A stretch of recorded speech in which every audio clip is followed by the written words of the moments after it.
Iya, ini memang tanpa kita sadari jumlahnya luar biasa besar dari segi masyarakat yang terlibat dan juga kemudian total kerugian yang terlibat juga dalam judi online. Terakhir pemirsa, informasi terbaru, polisi menangkap kembali 2 tersangka dalam kasus judi online yang lagi-lagi melibatkan anggota atau oknum karyawan dari Komdiji. Total artinya sudah ada 16 tersangka dari kasus judi online ini. Kita coba akan dalam hal ini bersama dengan 2 narasumber kami sudah hadir di studio Apa Kabar Indonesia Pagi.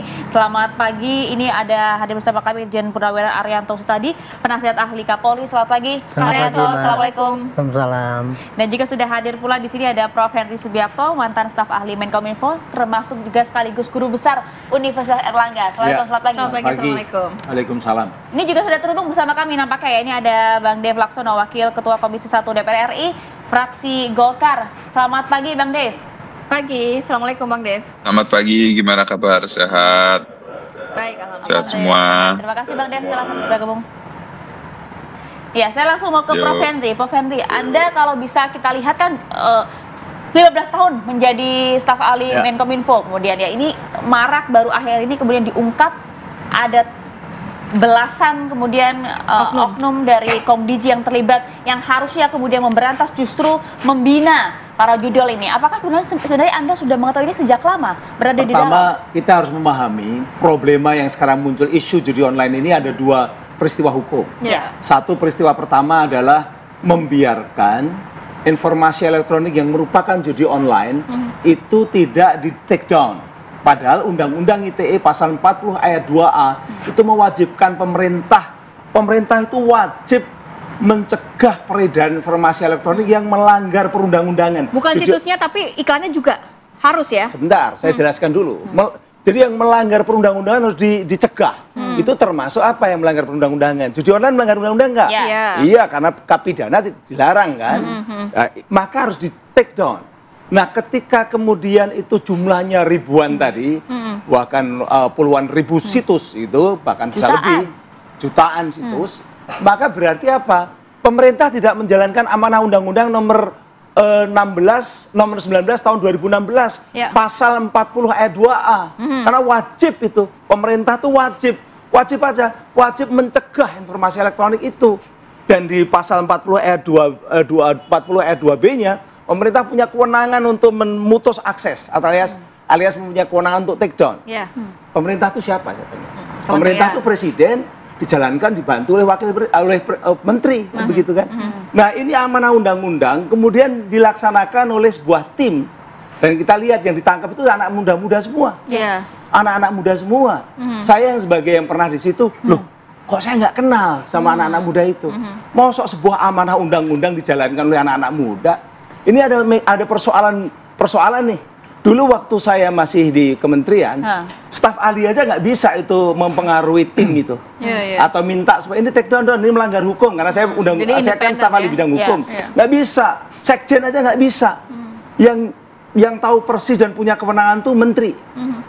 Mereka ketuanya itu kepalanya yang bagian memutus akses tuh hanya Pak Menteri atau Dirjen.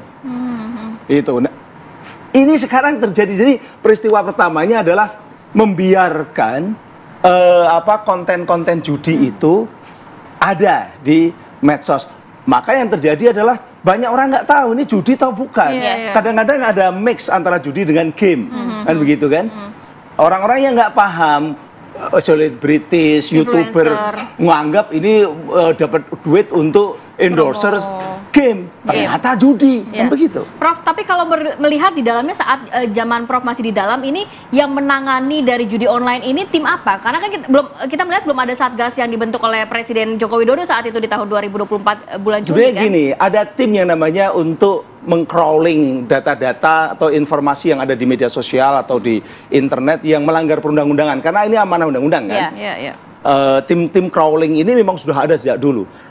Dulu sebelum ada Undang-Undang nomor 19 tahun 2016 pun sebenarnya sudah ada, karena memang pemerintah itu kan tahu bahwa di dunia online itu banyak sekali yang namanya pelanggaran-pelanggaran itu.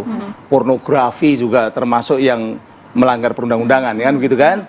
Penipuan, jangan lupa penipuan itu juga wajib di take down.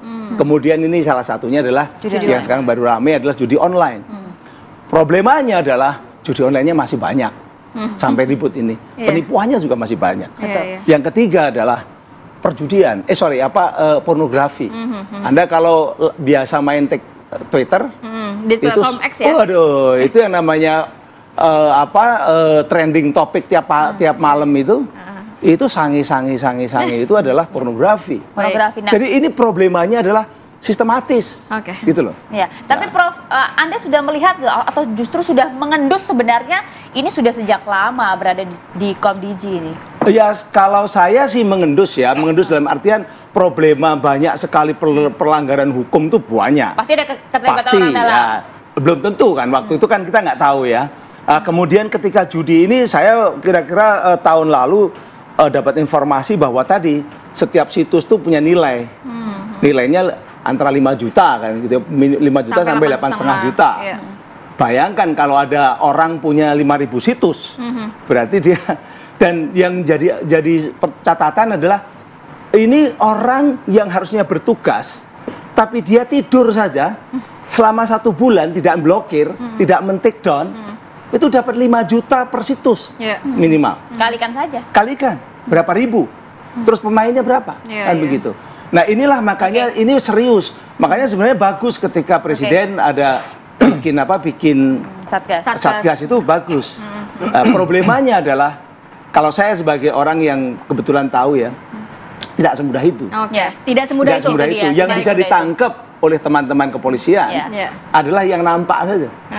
Sementara di dunia digital ini banyak sekali yang mereka itu sembunyi di belakang kebebasan online. Polisi kan juga punya tim siber ya, Tia. Dan juga kalau berbicara mengenai penegakan hukum kan memang awalnya preventifnya ada di Komdiji, kemudian ujungnya ada di penegakan hukum di pihak kepolisian, penindakannya begitu ya. Sejauh ini sebenarnya apa sih kalau dari Pak Arianto melihatnya kendala dari pihak kepolisian ini untuk memberantas dari judi online, dan mungkin pasal-pasal apa yang bisa dikenakan kepada para pemain ini, Pak? Ya, terima kasih ya. Saya ingin fokus ya, terakhir ini kan yang diributkan kan judi online ya, gitu ya. Judi itu polisi sekarang memisah menjadi 2, judi konvensional dan judi online. Tapi kenapa judi itu menjadi susah diberantas ya? Ini memang judi itu bagian daripada molimo kalau dulu, maling, madat, main, narkoba dan sebagainya itu. Dari dulu memang judi itu sulit sekali diberantas. Karena apa? Itu hampir merupakan bagian dari budaya daripada kita. Dan sekarang apalagi dengan adanya ini online digital, ini, tadi sudah disampaikan oleh Profesor bahwa untuk membedakan apakah itu judi atau bukan pun masih sulit kan, gitu kan. Jadi memang udah risiko kehidupan ini, Pak, judi itu memang sulit sekali diberantas. Tetapi dari pengamatan saya dulu ya, dari sejak saya dinas sudah 50 tahun yang lalu, selama 50 tahun di polisi itu judi itu memang sulit sekali diberantas. Apa yang membuat sulit sebenarnya, Pak Arianto? Karena satu ya, sangat masif ya, mudah sekali, sangat masif dan tidak mudah diketahui. Kalau dulu konvensional sih gampang ya, secara fisik bisa dilihat. Kalau sekarang kan nggak kelihatan. Belum lagi mati 1 tubuh 1000 ya. Ya, terus kemudian para korbannya pun banyak yang nggak melapor ataupun apa gitu. Jadi memang sangat sulit sekali, dan kemudian dan judi itu sangat menarik ya. Bagi orang yang kekurangan uang biasanya kan larinya ke judi, akhirnya ketipu. Atau bagi orang yang hobi pun ya, dia masuk ke situ. Bahkan sekarang bisa hanya menaruh uang 10.000 sudah bisa bermain itu yang terutama kemarin dikeluarkan gitu oleh direktur cyber kami, Pak, sekarang dengan 10.000 rakyat bisa langsung masuk ke situ dan itu terjerat. Nah, judi itu bisa diberantas kalau dari pandangan kami sih ada 3 ya. 1, preemptif, artinya itu mencegah secara dini. Ini bukan ranahnya polisi lagi, itu harusnya ranah seluruh masyarakat.